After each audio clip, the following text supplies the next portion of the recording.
All right. Welcome, everybody. Welcome to Wake Up Happy Sis. I'm your host, self-care strategist, Leanne Dulce. I've got my wonderful guests here today, Shauna, Janine, and Adrian, and we're going to be talking about self-esteem and setting healthy boundaries. That is going to look, when I tell y'all I'm so ready for this topic, this is one of my favorite topics. And we were talking just a little bit backstage about just the importance and how hard it is sometimes to set those healthy boundaries because we have that lack of self-esteem. But before I get ahead of myself and jump in, I want to give my beautiful guests the opportunity to introduce themselves. So we're just going to go round robin, Shauna, Janine, and then Adrian. Go ahead and tell the audience who you are and what you do. So I'm Shauna. So I'm a leadership coach, but I'm a certified executive coach, and I work with middle managers, so primarily managers and directors, to help them with becoming more confident in their leadership. I start off with just focusing on their self awareness, then move into kind of how they can build more of a cohesive team, because a lot of what the breakdown happens is usually because they don't know how to delegate or to build a good workforce that has a capability to deliver. And then we move into how can you perform a bit better. So that's kind of what I do in a nutshell. Awesome. Janine. Hi, I'm Janine Brown. I am the founder and CEO of Everyday Lead. We are a global consultancy. I'm based in Atlanta, and we help clients retain talent from intern to retirement who love their careers and the companies they work for. And we do that through professional development training and executive coaching and helping companies design retention strategies. And one of those strategies is creating healthy boundaries. So I'm really happy to be here. Thank you, Leanne, so much for having me.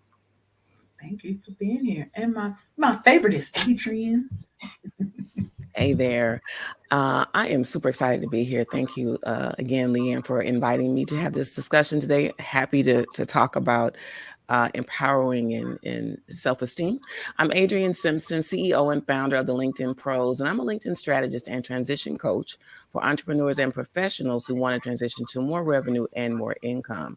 I also partner with corporations to help them deal with employee engagement and retention by providing training for their employees. So happy to be here. Yeah. So look, y'all can see that this is a powerhouse little panel I have set up here, and I don't come to play when I bring guests on to talk to y'all. Okay, we are here, and let me just say, ladies, we get raw and real on here. If you need to toss out one or two little cuss words, because sometimes it's a part of the expression, right? It makes my lips feel a little bit spicy and tingly sometimes. I may toss one out, but we tell it raw, we keep it real and honest and open here.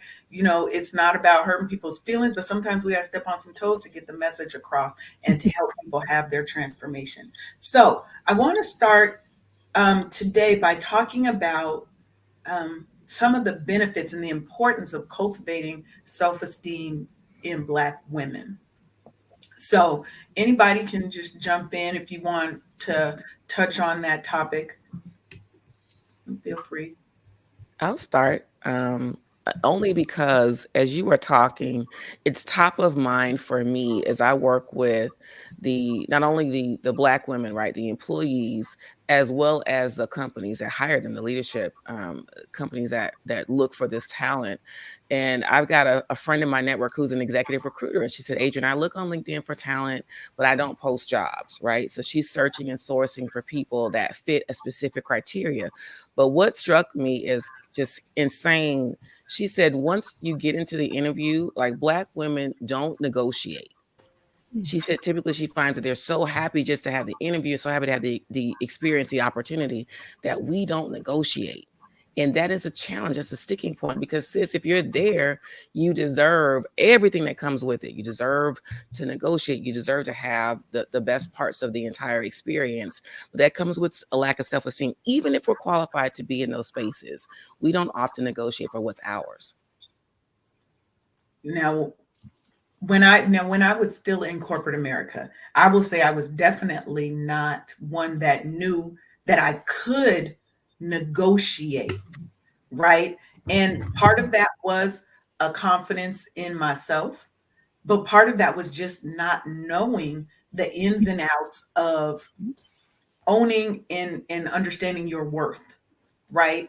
And what you actually bring to that company. Most times when we're interviewing, all they're telling us is, make sure you have a couple of questions to ask the company because that seems like you're engaged, blah, blah, blah, right? So coming into the workforce, I didn't know that I should be paid or compensated at a certain level for my knowledge and my understanding. We do come in, and I totally feel that is we do come in and feel like, I'm just going to take whatever they offer me because it's better than the nothing that I have. Yeah. And then sometimes you might be making a huge leap in compensation. I know when I first moved to Atlanta from Alabama, so after graduation, I started my career in Alabama. And you would have thought I was making a lot of money because I was working for a state agency. And so I think the perception was that, oh, she's probably making a lot of money. She graduated top of her class. But when I ended up getting recruited to come to Atlanta, the pay increase between where I was and what I was getting was significant. It was almost like $45,000. But after settling into that job and talking to other people who did that work that were older than me but knew me from my days in Alabama, they were corporate tax directors, and that's the role that I was in. And I told them how much I was making. They was like, "Oh no, you better go in there." And I did negotiate my comp because I was like, "Oh, this is huge." And it was still good for the cost of living in Atlanta, but not for the brevity of work that I was the gravity, of work that I was responsible for. So sometimes you don't know your own worth and your own value. So I teach something called value-based interviewing to my clients, because not only do you have to know your value and worth, you should also know the value of the industry, of the job that you're applying to. You should do that research, right? The funniest and saddest story, my personal story, is when I really first started working in corporate America. I got a referral, had the interview, and did well on the interview. I had a great time. The vice president and I were just chopping it up, having a ball. And so we got to the point where he asked me what I wanted to make. I hadn't done any prior research. And so I really just threw out a number that I thought was okay. And I was like, what about, fill in the blank? And he said, why do you think you deserve to make that much? And I gave a list of bullet points. I'm this and I'm awesome and I could do this. Da, da, da, da. He said, okay, you're hired. I was so ecstatic. I was super, super happy. But I left there, started the job, enjoyed it. And then one day, about 6 months later, I was speaking to some coworkers who did the same role that I did, sat on the same row as me. And we were talking, they were griping and they were upset about their salary because they felt like they needed to make more. And y'all, they were making $15,000 more than I was. Oh, wow. Same job, same role, all these things. But I couldn't be, and I was upset, but I could only be upset at myself though. Yeah. Because it was my fault and my responsibility. And so we have to take that. But I was confident, but didn't know my worth. So those things have to go hand in hand as well. Yeah, and I think to add to that, my experience with it, and I'll share my experience working with others, but also my personal sorry. And when it came down to just the self-esteem portion, it's the relationship with money. Because I find people are always stuck in that space of, am I able to make this money? Or what my mom said or my parents said, you should be humble or you shouldn't ask for this, or growing up we didn't have this, so I appreciate this. And I always find that it starts there. And I remember one particular client, she broke down in tears because she said, I can't ask for that. And I said, what do you mean you can't ask for that? And she's like, I can't ask for that. I don't care what's on the paper. I can't ask for that. And she refused to go into the room to ask for that. And I said, okay, so what is it costing you for not asking for that amount right now? And she's like, well, I can't ask for that. So I said, okay, so why don't you not ask for it and ask the question, how much are they willing to pay you? Because for her, the conversation is, well, that's too much money. They're never going to pay me that kind of money. There's too much money. She broke down in tears, said she refused to ask for that because that's too much money. It turns out that was HR's budget. They knew what the market was. They knew what they would have to give her, but she refused to ask for that. When we talked a bit more, she had more ties to money about not asking for money because dad took care of the money, mom didn't take care of the money. She had no real relationship with money, and she Mhm. kind of just existed as long as it pays the bills. She's Yeah. okay. And for myself, I remember when I went into, I remember the last corporate contract I went into, or my last corporate job, there was a contractor that left. And I remember they were unhappy with him. And I came in and I fixed whatever was broken within like a couple of months. And they said, "Oh, I'm so happy that you're here. You know, we're paying this guy way too much money for what he was able to do." And I said, "Okay, curious. How much is this money you're talking about?" This guy was making almost 50 grand more than I was, Mm-hmm. and he couldn't deliver. And I said to them, "So you knew coming in that I was severely underpaid, but nobody thought about adjusting it?" And they said, "Well, you're internal. Because you're internal, we can't play with the rate. He's a contractor." So I did not get the rate. And they said, "Well, technically, you know, based on HR, we can only give you this range in terms of a bump." But Mhm. I was the only person who fixed the issue. And that became an issue. And that was my first realization that if you don't ask, you won't know. And if you don't know, you can't plan for it to make sure that you get what you quote unquote deserve. Yeah. Yeah. And Can I go back a little bit, Leanne? So I love Shauna said something that really struck with me that made me think, kind of going back to the beginning, right? So when we think about, self-esteem and self-worth and value, right? Adrian started this talking about, a lot of this goes back to our own individual value, how we see ourselves, right? So basically that's what we're saying. How do we see ourselves and the value that we create at work? But this really does start when we're girls. Oh, yes. Right. Yeah. It starts when we're girls. And Shauna said, this woman didn't have a relationship with money because her father took care of it. And I think it's so interesting when I look at my smaller, younger nieces and nephews, and even myself. Like I remember going through these times from a girl to a teenager to a young adult, trying to really figure out who I was. Right. I could see myself as a granddaughter. I knew what I was as a sister. I knew who I was as a daughter, but those things were always related to my relationship with someone else, Mm. but never my relationship with myself. Wow. I never. It took me a long time to develop a relationship with Janine, and I think a lot of women are so accustomed to being in relationship with other people, and they see their value attached to that relationship. Right, while we spend so much time spiraling when a relationship ends, be it a romantic, intimate relationship or a relationship with one of our friends and our girlfriends, right? Or even a fallout with a family member. Like some guys can be like, well, that relationship's over, I'm out, right? With a friend. But we have a falling out with a friend and we have such a hard time getting back to ourselves and even reconciling in that relationship because our identity is tied to it. And mhm. so much of our value and our worth. Yes. I feel Now, like, let me jump in on that one because she brought back a lot of things when you're saying your worth and being tied to money and tied to service to other people. So Mhm. most times when people say, you know what, you want to be a better version of yourself, so Mhm. you can be a better mother, be a better wife, be a better boss, be a better employee. And all that does is keep telling us that our worth is tied to our service Yep. of mm, someone else, Girl. mm, right? mm. So my message is always, Yeah. you will always hear me say, you need to be a better version of you, For you. Mm. for nobody else. And I love that part that you're saying about a relationship with yourself. By your 20s, most of us think we're supposed to have the world figured out. We're Where did supposed that to come know who from? we I didn't are. think that though, And I Leah. don't know I because wasn't like I that in my do. you're 20s. supposed to try new things, figure out who you are, and establish that relationship with your authentic self. So you're not in your 40s trying to relive your 20s, Yeah.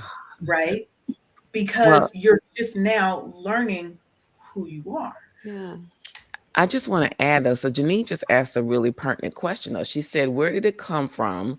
The idea, the comparative idea, right? That we have to achieve it all or figure it all out in our 20s. And out for myself, um, I was categorized or whatever you want to call it, as gifted, right? In the first grade. That's a heavy mantle to wear. But I didn't really understand. It didn't make sense to me. I didn't even understand what that was. But the label carried me all the way through high school. And so people, right, had different expectations of me based on what they knew about me or not. So did I have a high IQ? Yes. But my mom and my dad like didn't expose that to me. So I still don't know what it was to this day, but I was labeled as that. But because of that, I was given different privileges and opportunities, which then carried me to different spaces and rooms. But I was also the only Black person typically in those spaces and rooms. I mean, for like almost my entire, undergraduate, elementary, middle, and high school career, it was me. But of course, I didn't live like that. I lived in a very non-diverse neighborhood, right? Where you were one of many. And so, but my mom was an educator. She was very learned and all these things. My dad worked in construction. So I had a really good balance in the house, but I've always had a competitive edge. And as I got older, though, I, steered it away. So I would compare myself to my peers in terms of where I am now or how I'm trying to achieve. And then attending school at an HBCU, Florida A&M Rattlers, go ahead, go shout out Rattlers. I had a very competitive class. And so I'm in the business school, everybody's competing for this thing and a finite number of roles and jobs and internships. So it's fostered there, right? We're told to go to school, do well, get a good job, move forward, and compete against now other people. So we live in America, especially in a cycle of constant competition. And so if you're not moving forward and propelling yourself forward, then I felt you're falling behind. It was only until I started to carve out my own niche and determine what's going to make me happy, how I wanted to serve myself first. Shout out to Leanne, right? And then other people. Because I always feel like I'm a pretty damn good version of myself now. I can always be better. Absolutely not perfect. But I feel like I always do the best that I can in the space where I am. Now, let me ask you this, Adrian. Growing up and being labeled as gifted, having that pressure on you, what did that do for your self-esteem? Because it can sometimes go either way. Either it's going to boost your self-esteem or you've got so much pressure that you start second guessing and doubting and having self-esteem issues. Baby, you know me. Listen, I've had this same self-esteem since I was 2, and I'm not kidding. I introduced myself and never had a problem with that. And it was fostered. I wasn't arrogant, or because black girls aren't allowed to be arrogant, right? They're not allowed to be forward. But I have been called in later years aggressive, pushy, sometimes a B word, right? And even in corporate spaces, that became a problem for a white woman that I worked for. She told me, she said, you can come across as the smartest person in the room. And I said, wow, that certainly isn't how I carry myself, because I'm a servant leader. I help to support and lift everyone. So the fact that she said that I knew was her challenge and not mine.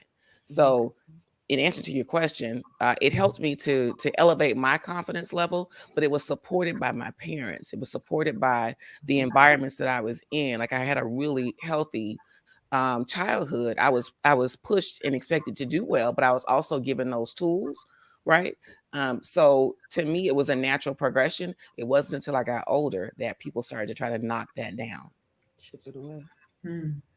Now let's shift a little bit because I want to definitely make sure that we're talking about boundaries, because that's my jam. That's where I really want and feel like a lot of us need a lot of work. But before that, let me do my station identification.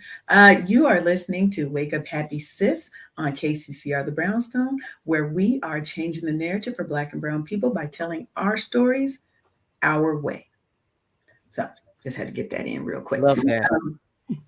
But that's so as we're thinking about setting boundaries, right? Setting that your own sense of identity and purpose. What would you say, and we're going to start with you, Shauna, what would you say maybe was your kind of defining moment in recognizing who you are and getting that identity and being able to set healthy boundaries and stand in those boundaries. So I think I mentioned it backstage, but I think when I had my son was the first moment I had those the need to make sure that boundaries were in place. There just wasn't enough of me to go around. And what I found from it, especially I had my son uh, around 19, so I was still trying to figure myself out. So when I had him, I had to sit down and actually think, okay, well, who am I? Because I didn't have enough time to really understand who I was. And it was 4 years into being a mom that I think I've existed so long, just doing all the things, the daycares, the drop-offs, the staying up, the changing everything. And at the same time, I was still trying to finish off school. And I remember thinking, why do I feel so overwhelmed every single day? And I just couldn't feel like I was settled. And I'm a person who like to be grounded. I like to kind of keep things at a certain pace where I have a bit more control. I like to forward think, a couple of years, days, months out. And when I realized that I was doing all of that, but I wasn't able to do it in a way that had me in it. I had to, make sure he was in school, make sure this was going on, make sure I finished this, check in on the family. I had everybody else but me. So the moment I realized that that was happening a lot for me was he was around 4 or 5, and I remember sitting in the car and thinking, I can't do this. I can't go to work, come home. It felt like a cycle, and then I decided, you know what? Tomorrow I'm calling in sick, and I'm going to check myself into a hotel. And I did. I checked myself into a hotel. I stayed there. I called his dad and I said, pick him up. I'm not gonna do this. I'm gonna stay overnight and I'm just gonna sit with myself. And I sat with myself that whole night. I think I had a couple of good cries. I had a couple couple of moments where I wrote everything down. And the question that kept coming up, well, who am I? What do I want? Do I still want the same things? And I realized I didn't even want the same things. Mm. I was trying to go after being an accountant. My mom was very happy with being an accountant. At least it was a profession. Um, and I didn't feel it. I didn't feel it. And I realized I was studying to do it. I wasn't connected to it. I had other aspirations I wasn't tapping into. I didn't even read. I was writing poetry. I never went back to it. I was doing anything creative. Everything was tapped out.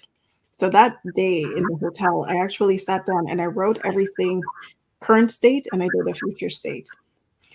And that was the moment it highlighted to me that I wasn't in the right direction and there was no way I could continue. And that was the first time I realized that I had to really take a step back and just do me. And even though, I had a lot of friction with my in-law at the time because she's old school. She was like, you shouldn't be working. You should take care of the baby. You should not. He should be home with you. That's why he's sick. And we had so much friction. And I remember saying to her, "That's not what I want. So it's either you're going to support me or you're going to leave." That's right. And that was the first time I ever put a boundary in. And I remember she was not very happy with it. But to this very day, I think she respects me about that because I've never faltered on it.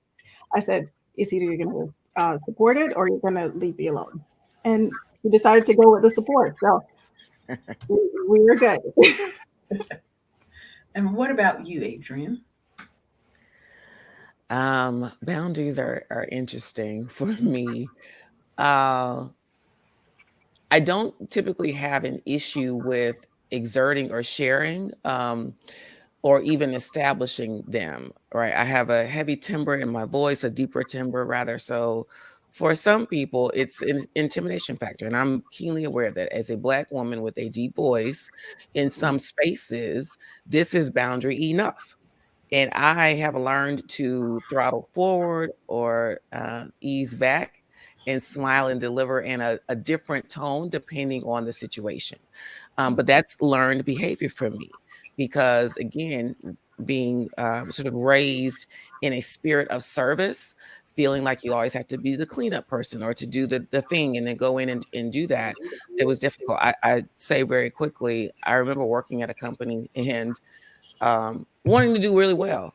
Had gotten my job. I was making, making my money, not quite six figures, but I was so happy. I was single, had my little car, all those things. And I had just created this existence.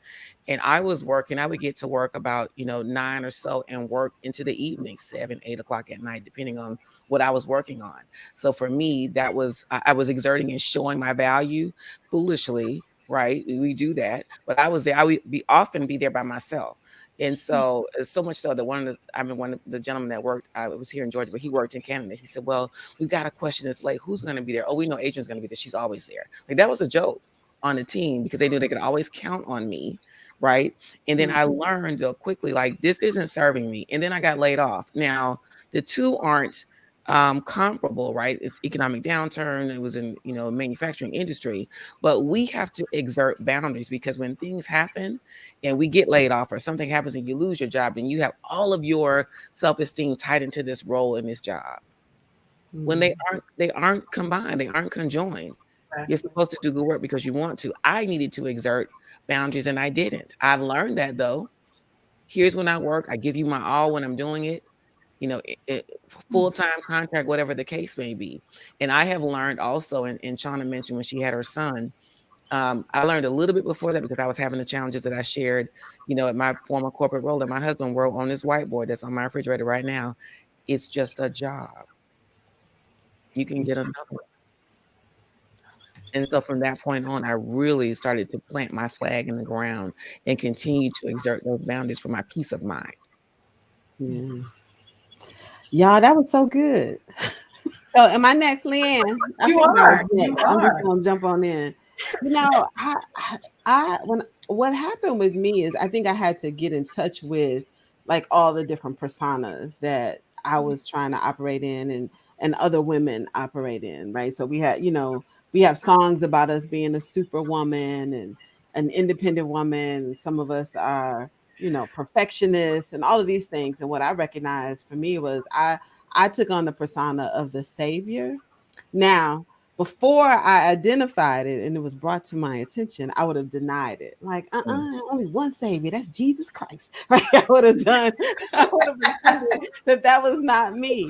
But oh yeah, I was a savior. I was the one motivating, picking people up, making decisions for others, and doing all the things. And when I think about setting healthy boundaries, the first boundary we have to set is around our own selves and our behaviors, right? We be again outward looking like they're not going to be using me, and we're trying to set boundaries around other people, but it's us. And so I had this savior persona, and the savior knows more. They know better. They know the right ways to do things. They know the best way to do decisions. They know all the stuff for everybody else's life. And so once I recognized that, and it was a man, I was taking this class, and we were moving my mom, and I was just so frustrated with her because I had ordered the truck. I had made all the plans, had the schedule together, what time we were moving. I had coordinated for my brother, my niece, all the things, right? I had a perfect day planned and nothing was working. I get in town, my mother ain't packed nothing. She said she'd been packing. She ain't really packed nothing. The garage is full of stuff, the basement, just stuff everywhere, all over the place. And I'm on the phone venting. And the guy said to me, he said, and he was so compassionate with me. He said, well, did anybody ask you to do that? Mm. And I said, but she's moving and we only got like 3.5 days and we're going to be in town. And he was like, no, Janine.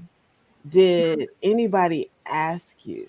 Did your mom ask you to do any of those things? And he was so right. She did. I had expectations of her and everybody else because I jumped in to save the day. Yeah. And so I think for me, that's my biggest realization. And I have to remind myself of that often. God did not put me here to solve everybody else's problems. He did Amen. not put me here to pretend or be the person to fix everybody else's things. And what I found out, the person that was most frustrated was me, right? I was frustrated because they didn't appreciate it. I was frustrated because I felt, like they were wasting my time. I was the one upset. Ooh, you And I was preaching, sis. right. And I was actually upsetting other people, right? Because I was being disruptive and acting like I knew what was best. And I really didn't. So for me, Leanne, that's my thing. I had to recognize the personas that I was walking in. And did nobody crown me the savior? um, but me. And I was the only person that was really the most unhappy in that role. I Yes. feel a little bit of attacked, but I'm gonna put my head down. Right. No, she totally got me triggered over here because you were the savior. I is, am I was like, was? the cleanup Current state. woman. Okay. Oh, so you the janitor. I've You the always been the janitor. cleanup woman, right? Um, come in and save the day. Come in and fix what everybody else done Indeed. messed up. Leanne will be available. She don't sleep. She Oof. don't sleep. I had a client last night message me, and so I'm in the IT space. That has been my major world for most of my life, right? Which is definitely not a black female space, Uh-uh. right? So I've always been the cleanup person. Client called me last night. I think my site's under attack. Fix it. It's 9:30 at Mm. night. Are you on call? I, I it took me 20 minutes to message him back, but I messaged him back. It's 9:30. I'm in bed, and I will address it tomorrow. Mhm. Mm. But before I would have never done that, right? I would have been like, oh, let me get up, stop everything that I'm doing because I'm used to being the cleanup person, which goes Mhm. to my self esteem, which goes to my identity, which goes to my confidence, right? Because I've Mhm. always felt like I had to be better than anybody else in the room to prove Mhm. my worth. I mean, when I worked in corporate America, I worked at AT&T and I had locks down to my butt.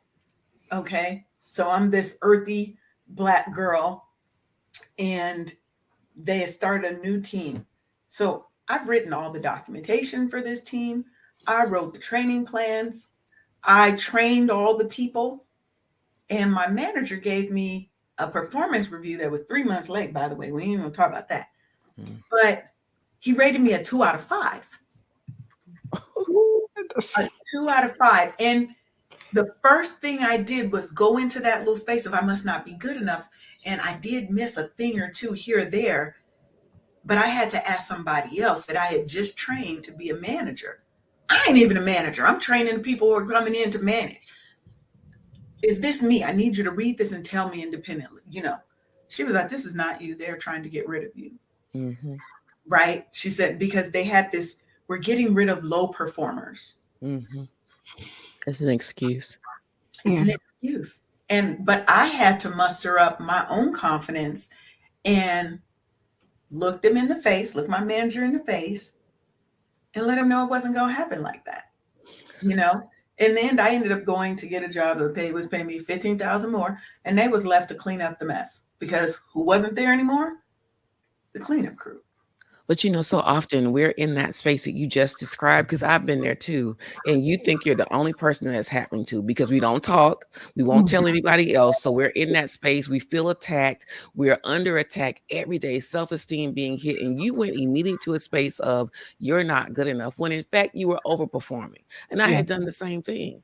And I remember talking to the gentleman who was the head of diversity, equity, and inclusion at the company where I was. And he told me in confidence, Adrian, there is an undercurrent, a systemic campaign to get rid of Black women on PIPs, on performance improvement programs.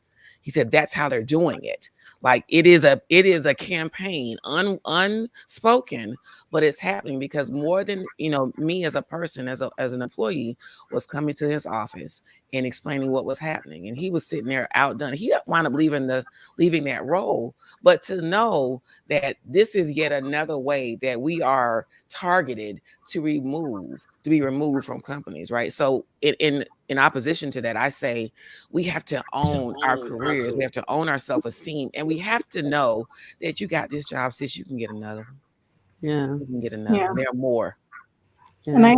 I agree with that. My experience has always been the cleanup person. So I could go in and I can see what's broken that they claim is so complex, and then I'll go in and say, okay, well, this is a problem. So let's go to here, do this, and I'll structure it out. And then at the end, what would happen is they'll plug their own people in.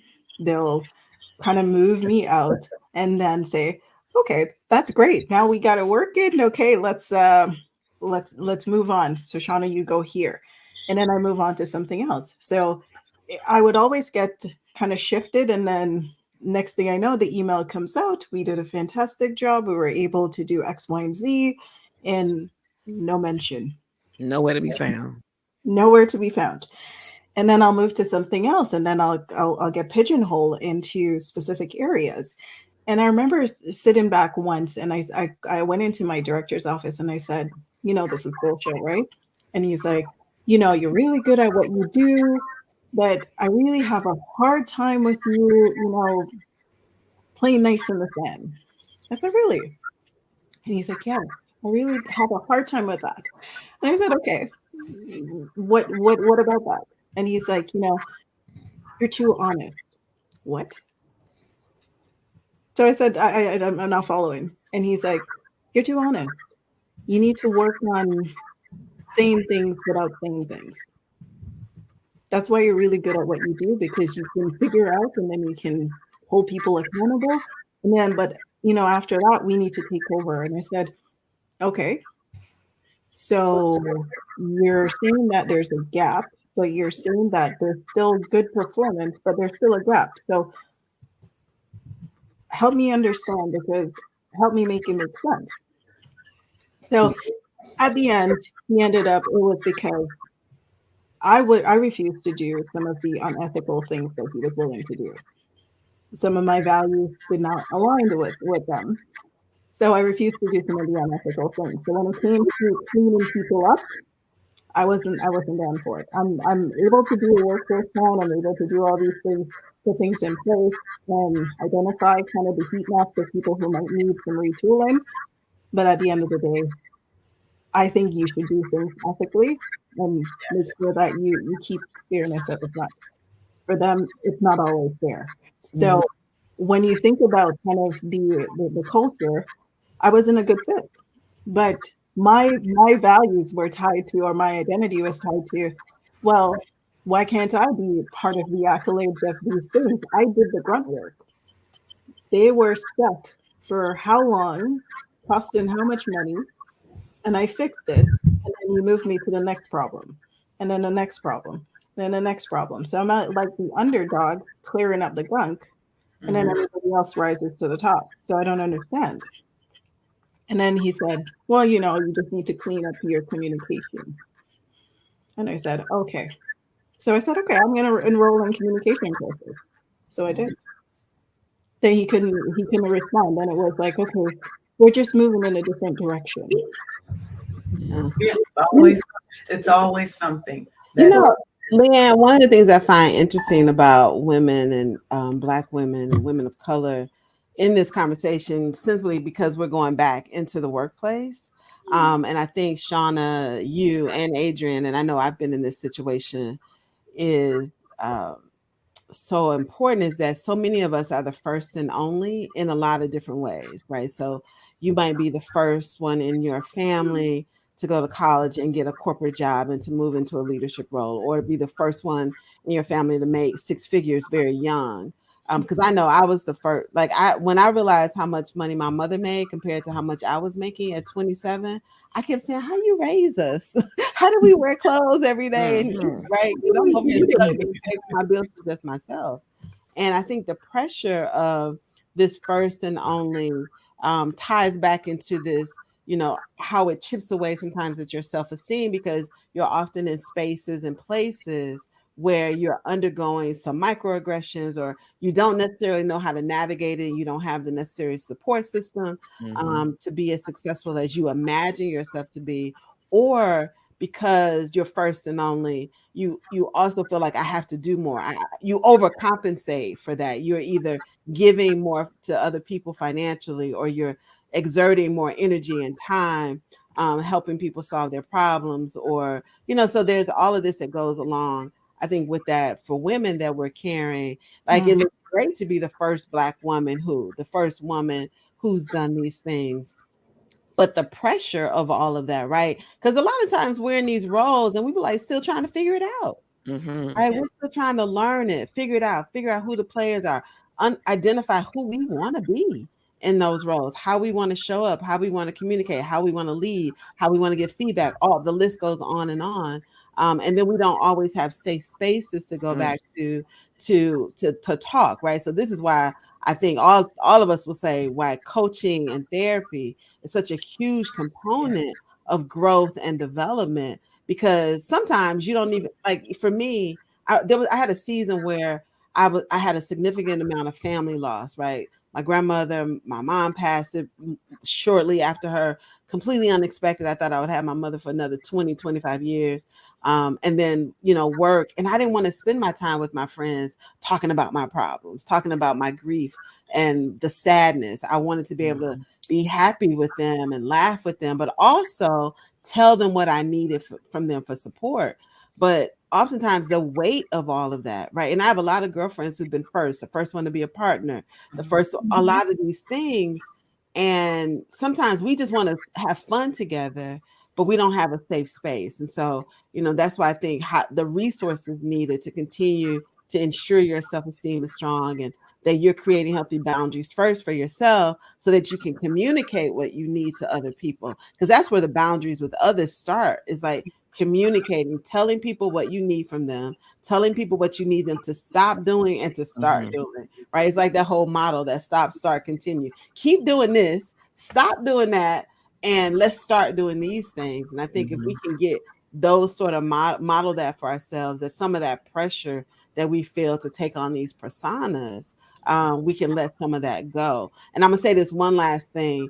I'm glad I grew up and became of age in the 20th century and not the 21st century, because I see with the young women in my life, the 20-some-year-olds, early 30s, that they have all this comparison, because they're not just comparing themselves to the people they went to college with and their friends and what that path was. Like I said, when Adrian was talking, like, I didn't feel this pressure to be all of these things in my 20s. I was very clear that I was still learning. My family was supportive around that. Like, go out there, explore the world, right? You can do this differently. Now they got this thing right here telling them that they should own a home. They should have a by Tesla. 15. Yeah, they should be investing in property. I had one young lady, she had just started a new job, and she was texting me like, Auntie Janine, I got to figure out my multiple streams of income. I said, girl, you need to learn the job you in. Right. You need to learn this job. Master a few things on this job. Get your promotion, get your bonuses, and then let's talk about it. I said, get some passive income. Start investing in the stock market. Get you a wealth manager or something. I said, but you don't need to be selling, making, baking, nothing while you're learning this thing. And so I think we have too much pressure on, and then it's the people who are giving us the pressure ain't even doing all the things. No, they're not doing it. No, So, let me address that real quick. I just want to say one thing, because I knew you've been itching to get in, Adrian. I saw you over there. But I think especially now for young women, when you look at, we've got the Instagram influencers, all these 18, 19-year-old millionaires, okay, right? It puts so much pressure on them to be everything at such an early age. And you haven't even figured out who you are yet, right? They don't even have the luxury of making a mistake, because now all your mistakes are on the internet, right? So I agree with you, Janine. I'm so happy that I grew up, when I grew up, before we had all of our business on the internet every day, all day on Front Street. And we now have to not just compare ourselves to our friends, but to all the other people who are seemingly doing way better than us at this time in our life. So go ahead. My gosh. Can I just say one thing? You talk about just social media, which is insane and just hyper, oh, we're hyper aware of everything and everybody from here to the Ukraine to Indonesia to all over the world. So not only are you comparing yourself to your friends, to everybody in your, phone, Instagram, influencers, and somebody in a hut in Kazakhstan. I mean, it's ridiculous. And so we have all of these influences, but I'm just gonna say this without dating myself. Friend, I came to Atlanta for Freaknik. That's all I'm gonna say. And some of the judges and politicians, and I'm being very literal, attorneys, very well respected attorneys that I know would not have these roles if social media were around back in the day. That's all I'm Right. gonna say. You better tell it. Sitting, and I'll just tell them, me either. Companies will not be trusting me if they saw me sitting on top of that car. Listen, and I went to school in Florida, so not only was there Freaknik, there was Daytona Black Beach Weekend, all the things. I All was a the good girl. things, right? I was a So good I girl. love the I'm just fact that saying. we were free to be youthful, but you're right. I see all these things now, but I also at the same time, I'll tell you this. I do, and Shauna, you might see this with the work that you do with your corporate clients and your clients. I do appreciate young people for being aware that their mental health is important, right? Yeah. So we think about setting healthy boundaries and self-esteem, and not to derail this conversation, but I see them setting a lot more boundaries, right? Some of them I think are ridiculous, like don't call me without texting me, but that's your work phone. So, but anyway, I digress. But I do like that, right? I do like the fact that some of them will say, you know what, I'm going to communicate to my leaders that I'm done on Friday at 5 o'clock, and I'll see you on Monday. That's right. That And I saying it. do. I appreciate that quite a bit. That they're willing to say, I come first, to the point of like, I love my job, I like what I'm doing, but I'm not living to work. I'm working to live. And I think that is a huge shift in the culture that I applaud every day. Well, they're not afraid. They're not afraid to move forward. I just want to add one thing, and then I'll stop talking. But Janine mentioned therapy and coaching, right? And so we all on this call are coaches in some way, in some right, with our audiences, with people that we interact with. But I would just like to add, for those folks who are either challenged with establishing boundaries, period, let alone healthy or not. But if you're challenged with establishing boundaries, then it is absolutely okay to enlist the support and help of a therapist, right? And with a coach, an executive coach or leadership coach, like part of the role is to help you to craft and create what those boundaries should be, and then train you how to walk into that. Right. So for my clients, we talk about the challenges that they've had prior and where they want to go. So there's a gap there, right? There's a gap where they currently are typically and where they'd like to go. And typically that's around some work that we have to do or some steps or some training that we have to employ. But it is absolutely okay and great to establish boundaries with the help of a therapist and or an executive leadership performance coach, fill in the blank coach. And that's a great segue. So get out of my head, because that's where we were going next. Is I really want to give people some tips and strategies that they can incorporate into their life, and understanding that change is not a today, tomorrow thing, right? Change takes time. Growth is sometimes painful, it's sometimes ugly, but it's necessary if you want to transform your life from where you are to where you know you can be. So, if you have one or two little tips or strategies that you would leave with your younger self, right, around confidence, identity, setting boundaries, what would that be? So, Can I Shauna. go first? Oh yeah. Oh, go ahead, No, no, Shauna. no, Go go ahead, ahead. Shauna. No, Shauna no, had oh, chocolate. Go ahead, no.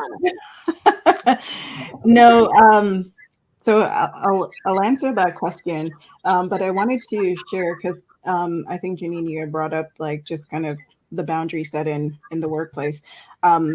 What I've noticed is the DEI piece where there's now that injection of DEI promotion, and then because of that, I get a lot of people who feel lost in the role because they don't have those supports. And because of that, they're set up for success because the measure of success is not attainable because they don't have the support.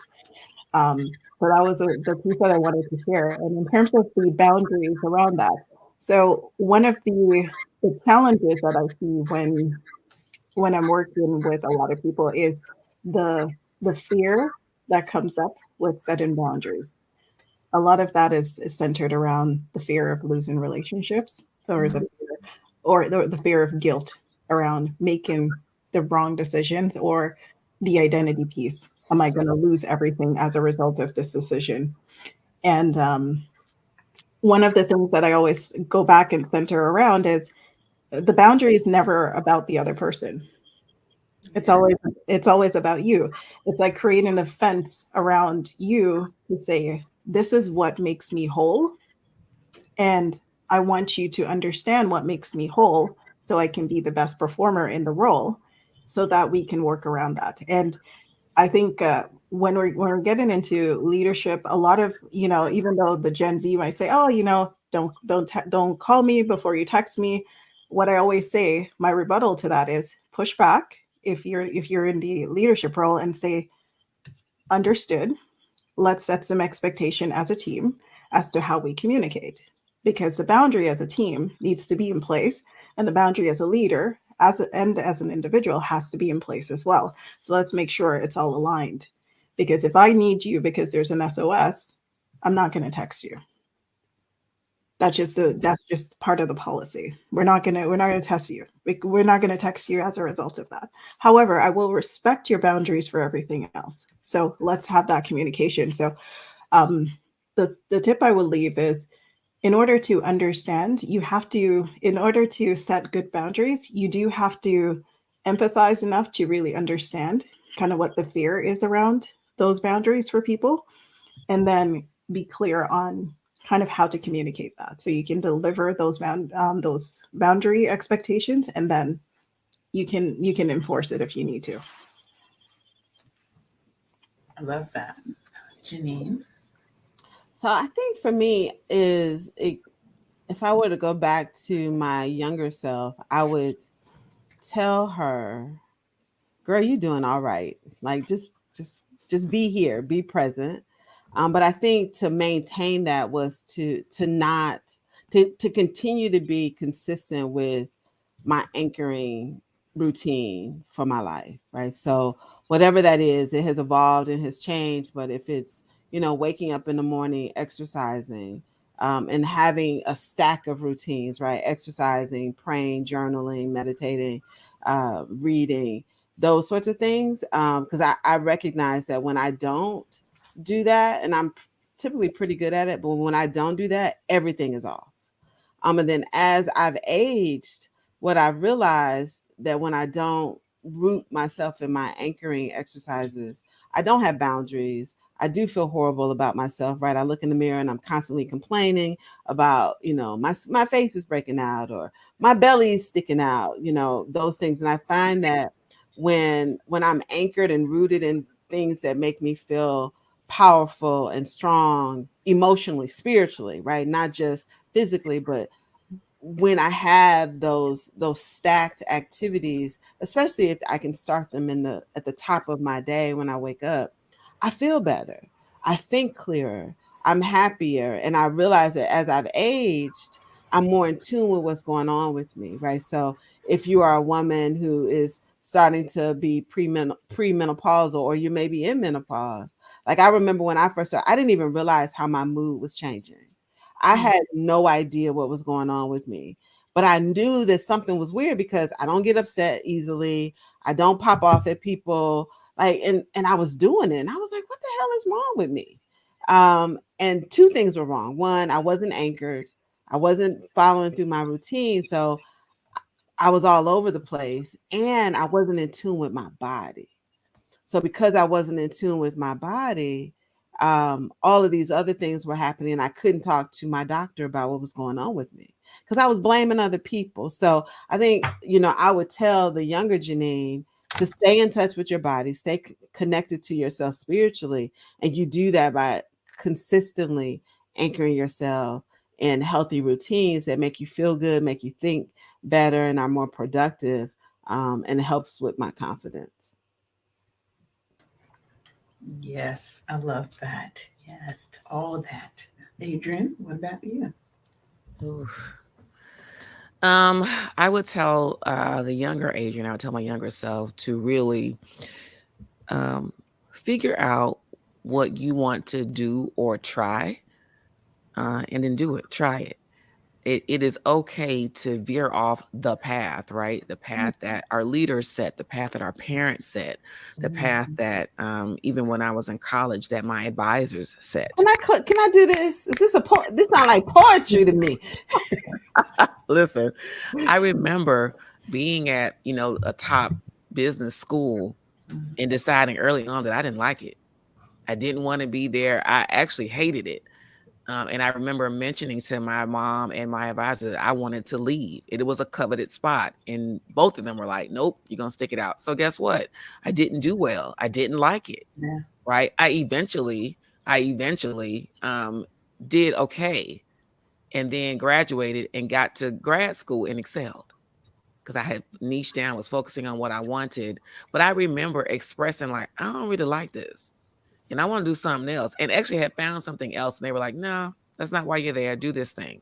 And so I reacted in a way that stymied my professional growth, my personal growth, because I'm gonna get back at y'all by doing this thing. And it was hurting me. They didn't care. I mean, they cared, but it didn't have any impact on them. And that's what we do, right? We do things to self-sabotage. We do things that impact us, and the other person or entity or company or corporation is left like, okay, now what? Right? We do things that impact ourselves and put us on a different path. But I would tell the younger Adrian to figure it out, but figure it out by doing. And if it doesn't feel good to you, do something else. And it's okay to try it and figure it out and continue to go and grow and learn. Amen. Well, we are almost at the hour, you guys. It has been a great conversation. I am so happy that you guys came and shared a little time, a little space with me and my audience here. And as we wrap up, um, let the people know how they can find you, how they can connect with you, and how they can support you. We're going to start a little different. Janine. Hey, well, Leanne, thank you again for having me. It's been a joy being here with Shauna and Adrian and you. You all can connect with me real easy at JanineBrown.com. That's JeAnnine Brown.com. Yeah, spell it one more time. JeAnnine Brown.com. Yeah. All right. Make sure that you connect with Janine. She's got a book. She didn't say anything about the I book. sure She got didn't. a whole book out there. Like I'm gonna need you to put that book Here we out there. go. You can connect with me at JanineBrown.com, or you can get my book at unstuckandunstoppablebook.com. So the book is Unstuck and Unstoppable. It has 5 amazing strategies. No matter if you're a business owner or a career professional, this book is for you. All right. Adrian. Hey, again, I'll echo Janine and just thank you so much. I've so enjoyed the conversation with you and Shauna and Janine today. Y'all can find me at the LinkedIn Pros on social media and www.thelinkedinpros.com. All right. And Shauna. Yes. So same. I'm gonna say echo the same sentiments. It was such a great conversation and meeting all of you guys, ladies. So in order to reach me, I'm at www.concaved.com. So that's spelled with a K, KONCAVED.com. Hold on, you can have a second.